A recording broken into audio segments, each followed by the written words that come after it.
জুলুম করবো না, জালেমের পক্ষে সমর্থন দেব না, জালেমের পক্ষে দাঁড়াবো না, জালেমের পাশে দাঁড়াবো না, কোনোভাবে দাঁড়াবো না, পশ্চিম কালে দাঁড়াবো না।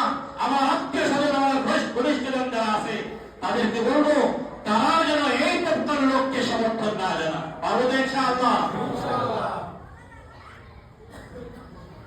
পতিত শক্তি সেই সেজের বেদি তার এক সংসদ সদস্য সংসদে দাঁড়ায় বলছিল, সংসদে দাঁড়ায় কি বলছিল?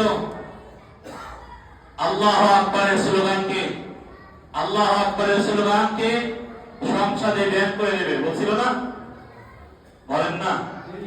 এই তাকবীরের প্রতি তাদের অ্যালার্জি ছিল, নারায়ে তাকবীর আল্লাহু আকবরের প্রতি অ্যালার্জি ছিল। আল্লাহ রাব্বুল ইজ্জত তাদেরকে দেশ থেকে ব্যান করে দিয়েছেন। সুবহানাল্লাহ, সবাই বলেন সুবহানাল্লাহ। আল্লাহ আসেননি? আল্লাহ আসেনি? আল্লাহ দেখেননি? আল্লাহ শুনেননি?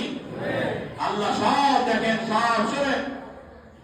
যারা তাকবীরের সাথে লা ইলাহা ইল্লাল্লাহর সাথে মুহাম্মদুর রাসূলুল্লাহর সাথে আল্লাহু আকবার, সুবহানাল্লাহ, আলহামদুলিল্লাহ, মাশাআল্লাহ আল্লাহর এই জিকিরের সাথে যারা সত্যতা প্রদান করে, কোন মুমিন, কোন মুসলমান তাদেরকে সমর্থন করতে পারে না। আল্লাহ রাব্বুল ইজ্জত আমাদেরকে বোঝার তৌফিক দান করেন, আমাদের সকলকে হক বোঝা, ন্যায় বোঝার তৌফিক দান করেন, ন্যায় পক্ষে থাকার তৌফিক দান করেন, ন্যায়কে সমর্থন করার তৌফিক দান করেন, অন্যায়কে প্রতিহত করার সাহস আল্লাহ রাব্বুল ইজ্জত আমাদের সকলের বুকে ধারণ করার তৌফিক দান করেন। আমিন। ওয়া আখিরু দাওয়ানা আলহামদুলিল্লাহি রাব্বিল আলামিন।